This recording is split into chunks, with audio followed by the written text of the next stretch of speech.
ሰላም ስለ አይን ጤና እንማማር። ህፃናት በአይን ሞራ ይጠቃሉ ወይ? መልሱ አዎ። ዛሬ ዲስከስ የምናደርገው ስለዚህ ነው። የአይን ሞራ ከዚህ በፊት ዲስከስ ስናደርግ ሌንስ ትራንስፓረንት የሆነ ስትራክቸር ነው። ያን ትራንስፓረንት የሆነ ስትራክቸሩን ሲያጣ ኦፓሲፋይድ ሲሆን ሞራ ዴቨሎፕ አደረገ ብለን እንላለን ብለን ዲስከስ አድርገናል። ስለዚህ ህፃናት ላይ ኮንጀኒታል ኤንድ ዴቨሎፕመንታል ካታራክት ብለን እንከፍላለን።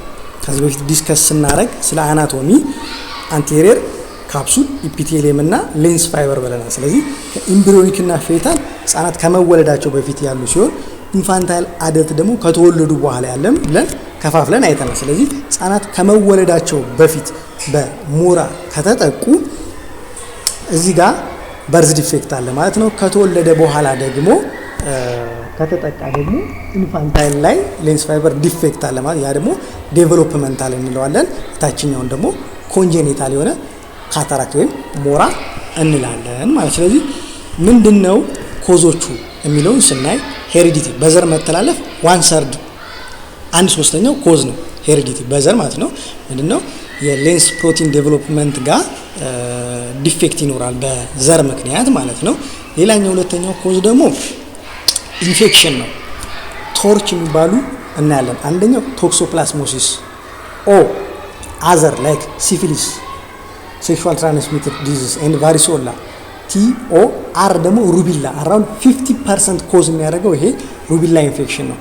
ስለዚህ ቲኦ አር ሲ ደግሞ ሳይቶሜጋለስ ኤንድ ኤች ደግሞ ሀርፐስ እነዚህ ኢንፌክሽን በጣም ኮዝ የሚያመጡ ሞራ ማለት ነው። ምንድነው እርግዝና ላይ ፈርስት ትራይሚስተር ላይክ 3 መንዝ ድረስ በእነዚህ ኢንፌክሽን እናትየዋ ከተጠቃች በፕላሴንታ በኩል ወደ ፌተስ የመተላለፍ እድሉ ሃይ ነው። ስለዚህ ህፃኑ ሲወለድ ሞራ ዴቨሎፕ አድርጎ ሊወለድ ይችላል። ስለዚህ እነዚህ አምስቱ ኢንፌክሽን ከፍተኛ የሆነ ኮዝ የሚያመጡ ነው። ሩቢላ 50% ያልኳችሁ ማለት ነው። ሌላኛው ደግሞ ሜታቦሊክ ዲስኦርደር ከዚህ በፊትም ጠቃቅሰነዋል። ሃይፐር ግላይሴሚያ የግሉኮስ ሌቭል ከፍ ሲል አንድ። ሌላኛው ደግሞ ጋላክቶሴሚያ ብለን የጋላክቶስ ወደ ግሉኮስ የመቀየር ቴንደንሲ ሲቀንስ የነዚህ ሹገር ኮንተንት ሌንሱ ላይ ይከማቹና ውሃ ከአኳሱመር አብዞርብ በማድረግ ሌንሱ ኢዴማተስ እንዲሆን በማድረግ ወደ ሞራ እንዲጋለጥ ያደርጋሉ። ስለዚህ ይህም ኮዝ ነው ማለት። ሌላኛው ደግሞ ኮርቲኮስቴሮይድ ድረግ ከዚህ በፊት የኮርቲኮስቴሮይድ ድረግ ረጅም ጊዜ የሚወስዱ ሰዎች ሞራ ዴቨሎፕ ያደርጋሉ ብለናል። እናቶች በእርግዝና ጊዜ ረጅም ጊዜ የሚወስዱ ጊዜ ህፃናት ላይ ሞራ እንዲከሰት ይሆናል ማለት። ስለዚህ እነዚህ ኮዝ ነው። ሌላ ደግሞ ማልኒትሪሽን እናቶች ላይ የማልኒትሪሽን ሲኖር ሞራ ሊከሰት ይችላል። እንደ ሪስክ ፋክተር ነው የሚሆነው ማለት። ሌላው ደግሞ ምንድነው በርዝ ትራውማ ካለ ጨረር በመጋለጥ ካለ እነዚህ ኮዞች ናቸው ማለት ነው። ስለዚህ ኮዙን ካየን የተለያዩ ካታራክት ነው ያለው። ለሁሉም ካታራክት አንድ አይነት መፍትሄ አይኖረውም። ለምሳሌ ይሄ ቶታል ካታራክት ነው፣ ይሄ ኦፕሬሽን የሚያስፈልገው ነው። ግን ሌሎች አሉ። አሁን ይሄ ፖላር ካታራክት፣ ይሄ ፖላር ካታራክት፣ ይሄ ፖስቴሪየር ፖላር ካታራክት፣ ይሄ ኒውክሊየር ካታራክት፣ ሱቸራል፣ ኮሮናሪ፣ ላሜራል የሚባሉ አሉ። ቁም ነገሩ ምንድነው? የልጁን የቪዥኑን የሴንትራል ቪዥዋል አክሲሱን የማይነካ ከሆነ ዳር ከሆነ ቪዥኑን አፌክት የማያደርገው ከሆነ ኦፕሬሽን አያስፈልገውም። ነገር ግን ሴንትራል ሞራ ከሆነ ቪዥኑን እይታውን የሚጎዳው ከሆነ አስማች አስ ፖሲብል ኦፕሬሽን ያስፈልገዋል ማለት ነው። ስለዚህ የኦፕሬሽኑ ፕሮግኖሲስ ጣፋንታው ምንድን ነው የሚለው ስናየው አንደኛ ዩኒላተራል እና ባይላተራል። ዩኒላተራል ሲሆን በጣም ከበድ የሚል ነው። ዩኒላተራል ባይላተራሊቲ። ሁለተኛ አርሊ ዲቴክት ቶሎ ዲቴክት ካደረግነው ውጤቱ ጥሩ ነው። ሶስተኛው አሶሺየትድ የሆነ ኦኩላር ኤንድ ሲስተሚክ ዲፌክት ለምሳሌ ሞራው ብቻ ከአይን ጋር ለምሳሌ የተገናኘ ሌሎች ኮዞች ካሉ ለምሳሌ እንደ ግላኮማ፣ ስትራቢዝመስ አይን መሸዋረር፣ ናይስታጂመስ የአይን መንቀጥቀጥ እንደዚህ አይነት ነገሮች ካሉ ውጤቱ በጣም ከበድ ነው የሚለው። ሌሎች አሶሺየትድ የሆኑ ሲስተሚክ ዲፌክቶችም ካሉ እንደዛው ማለት። ስለዚህ በዚህ ይወሰናል ማለት። ስለዚህ ህፃናቶች ላይ ከበድ ነው የሚለው። ስለዚህ ሞራ ኦፕሬሽን ራሱ ቢሰራ አፍተር ዛ በጣም ክትትል የሚፈልግ ነገር ነው። ለምሳሌ ከአይሉ ጋር በተገናኘ አርቲፊሻል ሌንሱ ጋር በተገናኘ ልክ እንደ ወጣቶች የአርቲፊሻል ሌንሱ ሞራው ከተነሳ በኋላ የሚገባው አርቲፊሻል ሌንስ ራሱ አርቲፊሻል ሌንስ አይገባም።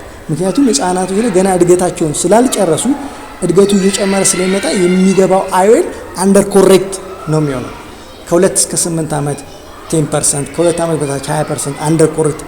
ከሱ ጋር በተገናኘ እና አዘር አሶሺየትድ የሆኑ ኮምፕሊኬሽኖች ሊኖሩ ስለሚችሉ ሞራው ከተሰራ በኋላ በጣም ክትትል ያስፈልገዋል ማለት ነው። ስለዚህ አሶሺየትድ የሆኑ ነገሮችም ደግሞ እንደዛው፣ ለምሳሌ አምብሎፒያ ሌዚ አይን ባለፈው ተነጋግረናል።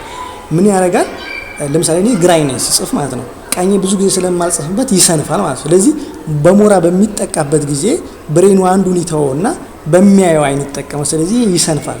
ስለዚህ ቶሎ መድረስና ኦፕሬሽን ማድረግ በዚህ በመስነፍ አይኑን እንዳይጋለጥ እናደርጋለን። ቶሎ ክትትል ያስፈልጋል። ግን ውጤቱ ልክ እንደ ያንግ 6 ላይሆን ይችላል። ስለዚህ በጣም ክትትል የሚያስፈልገው ኬዝ ነው ማለት ነው። ስለዚህ ምንድነው እኛ ማድረግ ያለብን? ስፔሻሊ እርግዝና ላይ ያሉ እናቶች ቅድመ ክትትል ማድረግ ያስፈልጋል። ቅድም ያልኳችሁ እነዛ ኢንፌክሽኖች ወደ ልጅ ሊተላለፉ ስለሚችል እነዛን ቅድመ ክትትል ማድረግ ያስፈልጋል። ለምሳሌ ቶክሶፕላስሞሲስ ብናየው ብዙ ጊዜ ከድመት ሪዘርቮየር ነች።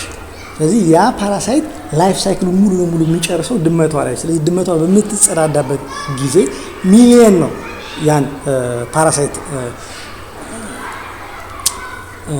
ምትጥለው ማለት። ስለዚህ እኛ ድመት በምንንከባከበው ጊዜ ስፔሻሊ እርግዝና ላይ ያሉ እናቶቻችን ማለት እህቶቻችን ያን በሚንከባከቡ ጊዜ ከዛ በኋላ ምግብ በሚመገቡ ጊዜ ያን ፓራሳይት ወደ ውስጥ ሊያስገቡ ይችላሉ።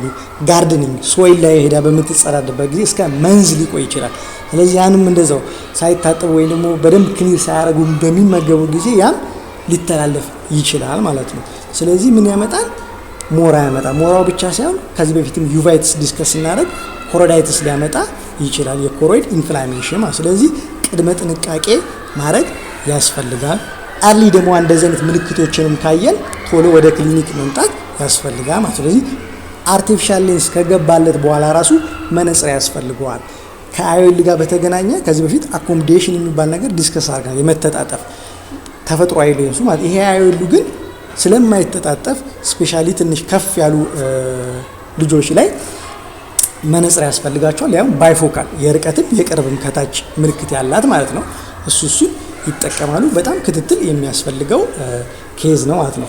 ህጻናቶች ላይ በነገራችን ላይ እይታ ብቻ አይደለም ከብሬን ዴቨሎፕመንት ጋር ራሱ ይገናኛል። ስለዚህ የእይታ ዲፕራይቭ የሆኑ ሰዎች ህጻናቶች የለርኒንግ የመማር ራሱ ቴንደንሳቸው ይዳከማል። ስለዚህ አይኑን ማዳን ከትምህርትና ከቢሄቪየሩም ጋር ራሱ የተገናኘ ነው ማለት። ስለዚህ ትንንሽ ምልክቶች ካየን ህጻናቶች ላይ ወዲያው መምጣት ያስፈልጋል።